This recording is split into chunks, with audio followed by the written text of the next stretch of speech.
It's interesting. A film that was produced in the like region of India. I'm from Kerala on the southwest coast. Mhm. They this film it actually documents how laborious preparing food can be in our culture, and the point is that it's so laborious that it's absolutely unjust how um, the women of the household are expected to take care of all of it, Mm. and Yeah. that inequality. But they show it's almost taken like a documentary, and they show the hand grinding with rollers, with stone rollers, heavy, like a lot of heavy, heavy things that need to be moved, Hmm. squatting and working, Yeah. half kneeling and working, and there's a lot of work to be done as well. Hmm. And it's a lot, yeah. Non-exercise activity has the potential to Yeah. really uh, take up a lot of energy. Yeah, and I think we certainly have to think of our non-exercise activity as different from that type of non-exercise activity, right? Like we have to find Yeah, a way to make our own because like we don't have yeah, those built-in, type of processes, right? Like to make food. Like we can try to cook more and make it more like it was in a different culture, but like I think that is actually a harder thing to do than just say like, okay, while we would watch TV, like, well, all right, let's find a way to move.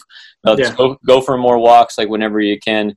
But it's also like don't constantly beat yourself up for not moving more. Like if you're monitoring, then you can kind of get a sense of how much you need for the goal that you have at hand, right? So if it's a weight loss goal, then you're going to put in, you use a step counter, you use a heart rate monitor when you're exercising. And at first just start with making that a habit, just to say like, okay, I have data.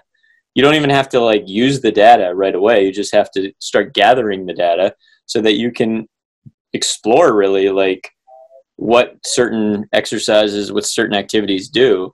But I know like a lot of like the movements that I'll do that are more like non-exercise activity, they're just like I'm freestyling, but it's just a way to not be still and not like consume. It's sort of like a distraction in many ways, but I feel much, much better.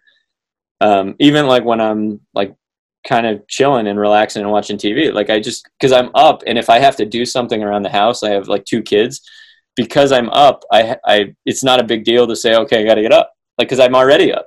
Right. So I can just kind of take care of something, get back to whatever I'm doing. If I'm doing some kettlebell swings, jogging in place, like whatever, it's the energy there is already kind of moving. The momentum is already going, mm. but it doesn't feel like I'm overworking in any way. Right. And so I think that's the other concept is like, well, you kind of have to relax. You got to give yourself a break. Well, that doesn't mean you have to be lying on the couch. It just means you have to, kind of change and vary the actions that you're doing. But I think that the point there is like we can move way more than we are, even if we already exercise a lot.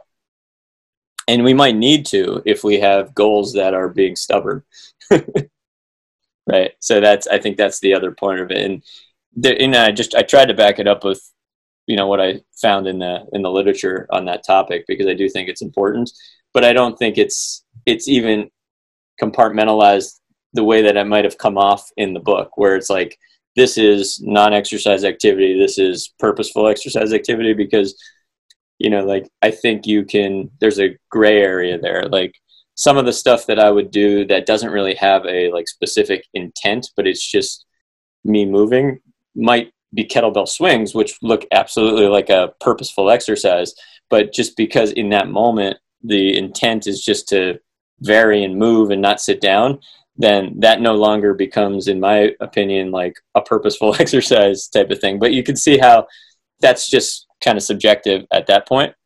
Uh, Yeah, but they did put categories to it, right? So like right. walking could be purposeful exercise, or it's just getting from point A to point B, right? So Mm. there's always that kind of idea, like getting up and down off the ground. There's, totally exercises that are specific, that you're like Turkish get up, Yep. like a burpee, that are part of a purposeful exercise routine, but they can also just be, different ways to sit, right? So, um, I think we want to appreciate that the time when you're done with exercise, just don't shut it down.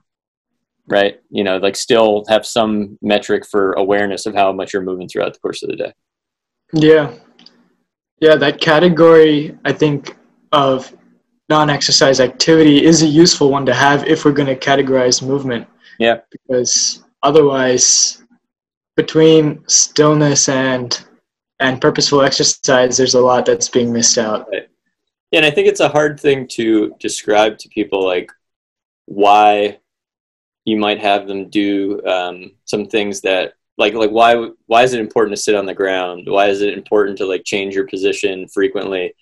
So I wanted to try to have a chapter that sort of made that clear, but still fitted into the research on longevity. Because as a therapist, like that's what physical therapy exercises are more than anything. Like I think a lot of times people think of them as like, well, they're trying to fix like a specific joint or something. Like you're working on the whole body, but most of the time you're having people go into a position that's safer for them. You're having them change positions. You have them do stuff on their back. You have them do stuff on their side.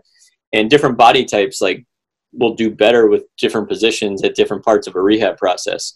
But doing exercise, like a home exercise program every day or several times a day, which is usually what's recommended for a recovery process. And I don't think it's because you need all those reps to necessarily get stronger. I think it's you need to do that so you're doing less of the things that are bothering you, right? And it's almost like a little distraction, but it's very intentional. Like you're trying to build some things, get yourself into positions that you don't normally get into, which then also trains a little bit of strength, trains a little bit of mobility, right?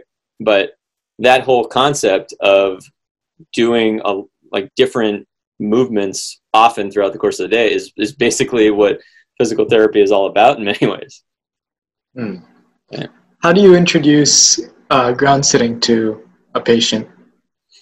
It depends on what they think they need, right? So like if somebody is got like back pain and they understand that like their hips are tight and they appreciate that there might be a relationship there, then I just explain that like this is just like a hip mobility drill, right? Like I don't even have to say, well, it's like I don't have to go into like a whole cultural discussion about like we need to sit on the ground more, but I will like try to teach people that like as you're more mobile, you'll be more comfortable in this position longer, so that it actually becomes a position of rest where it might have felt like a difficult stretch.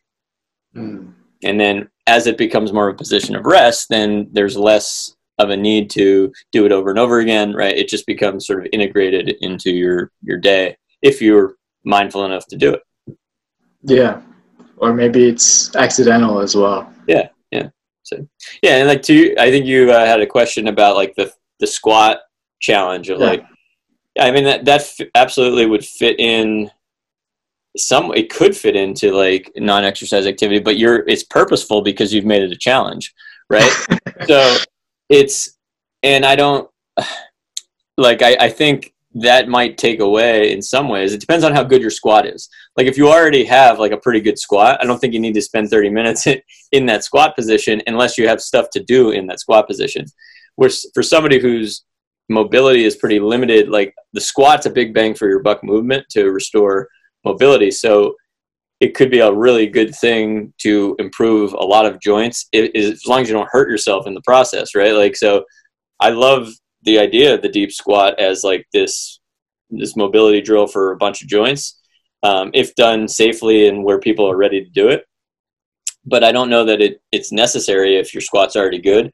And because there could be other movements that would be more varied that you would throw into like a non-exercise activity plan. And then like if you're thinking about it from more of like a calorie expenditure standpoint, it's better, it would be better than sitting on the ground, but I think variation would probably be more worth your time than spending that much time in just one position. Okay. Yeah. That would be my take on it, but it's not like it's not a judgment on it. It's just more like I think that would be best served, and usually those challenges are meant to be to improve the squat. If your squat doesn't need much improvement, then it's not a challenge that you really need. Right. Do you think, well, I can see how a lot of variation will be added by kind of splicing your positions throughout the day with the aim of trying to accumulate 30 minutes by the end of the day. Yeah, yeah. I think it's good to give yourself a number, like to Yeah, quantify some of that stuff. And like just like you on a step counter, you say maybe go for 10,000 steps, build that up to 15. Like I think it's always a useful thing to quantify, but sometimes it's better to be broad with that quantification so you can fit more activities into it, right? So like 20 minutes of mobility sometimes is better than 30 minutes of a squat, but it really depends. And you're able to change that, right? Like there's an endpoint to that challenge, so it's like give it a try and don't live there forever, right? Like you might find magic with it, but like you'll have to do probably other things that fit into that broad category of non-exercise activity. But okay. And did you ever manage to get a number that you specifically attributed to your non-exercise activity thermogenesis? as far as like a number in what way? Like Calories expended. was I using? I mean, so the thing that I've found with using like a step counter is it's the numbers that I get for like calorie expenditure on my Fitbit are very different than I would get on my Polar Beat app. So you just have to kind of appreciate that. And then whatever you're doing, and if you have a weight loss or a weight gain goal and you're paying attention to that stuff, I think you have to kind of pick the one that you're using and see if it's changing you in the direction that you want to change, right? Like, so like if that's the metric I'm going to use, like the Fitbit from a calorie expenditure standpoint, then I'm going to go with that. But if it's not working, maybe I have to question the reliability or like I don't want to like abort the idea of that it's calories in, calories out makes sense. It just might be like I have to, like look at is this an accurate reading, and then you try other things. So I'd like to use, if I'm using a straight up calorie measurement for the exercise that I've done, and I'm going to put that into like my food log, I like to use the Polar Beat because it to me it's a much more accurate like heart rate reading, which is going to give me a more accurate calorie reading, and it's typically much lower than what I would get on the Fitbit. So I'll go with like the lower common denominator just because like to be safe, but it feels like a lot more accurate. Like, because I'll be doing stuff that I just feel like I'm not working that hard, and it'll have my heart rate up, like way up, and then I'll burn a ton of calories, and I haven't really done anything. But with that being said, like using the Fitbit steps, they have like a specific equation that they use that ties right into my MyFitnessPal. So I've used that in the past, which isn't an exact like calorie extrapolation from the amount of like steps you're doing throughout the course of the day. It's more based on an expected amount of activity you're doing. If you go beyond that, you get some extra calories to eat. If you do that. So let's say you see you have more space for calories to take in. Mm-hmm. Is there an intuitive parallel there? Do you feel like you could eat more? Just No, I don't think so, actually. Like, I think things become like habitual within my week, where it's like, if I wanted to go a couple days where I was just not paying attention, I'm not giving myself any extra calories to eat. Like, if I'm not used to doing that, it would be hard. And then as I would do it for a couple of weeks, it would be less hard. Like, I think it's more of a conditioning process than it is like intuitive. Because I think what's intuitive a lot of times is just what your patterns are, right? And then when you start changing them and you get more adapted to other patterns, that feels more intuitive. You know what I mean? So I can get maybe a sense of like when something seems a little fishy with like the numbers I'm getting from technology, and I will question that if I feel like it's a useful thing to question. But there's always like a backup in a way where it's like, okay, am I like going in the direction I want to go with my broader goal of, say, like losing weight or, losing, inches in my center, or something, like there'll be several other things that I can check. If something seems a little fishy, I'll hopefully be able to catch that and maybe use a different metric, so I don't just like blindly keep going down a path. Right. You know what I mean? Yeah. But that's something that I don't know. Like, I found that useful for me to not always have the same day of eating. Like with the weekend and the week have to be different for me. I feel like it makes it much more sustainable. But on the weekend, I don't want to be mindless. I just want to have like a different monitoring process for moderation, as opposed to it being something that is like always got to be the same on every day. Like, that doesn't seem to work very long for me. Like, I can do that for, maybe a month, but then it's like, I can't wait to not be doing that. And I'm trying to look for things that I feel are very sustainable, but not that they're easily adjustable too, right? Like, when you monitor your calories, you monitor like your, macronutrients, like you can change that at any point. Like, you could decide to do more calories. You can decide to go more heavy on the carbs. You can decide to go heavier on the protein, but at least you know where you're starting. So the changes become much smaller, much more gradual. They don't hurt as much, right? They don't feel like you're totally got to change your life that much. It just becomes like a fine tuning process more than like a renunciation process or anything like that. Yeah. I got to get to my next client. This was a good conversation. If you want to continue it, like, send me more questions. I think we covered most of it was in your email. Right. I hope it's a little clearer now, but it is a confusing topic. And I think if you read Precision Nutrition, they're pretty solid with it. Like, that's where I get a lot of my information, and I've gone through their certification, and I just think they're smart in the way they approach things. They're not judgmental. They're very open with their thinking. But they explains a lot of the like confusions out there very well. So yeah, I think they highlighted the broader principle there. And you can backtrack a lot of times from their work to like more of like the specific scientific sources. I think that's actually what I did in my book. Is like, I looked at one of their like infographics, then backtracked it to the sources and read that, right? And saw like where the original kind of data came from. But it's like, sometimes it's an easier process to just go like, okay, let me read a blog, because they're really good at like social media and just getting like stuff that's easy to ascertain, and then you can backtrack from there to like the more primary source.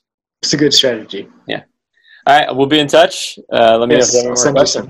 Later. Sure. See ya.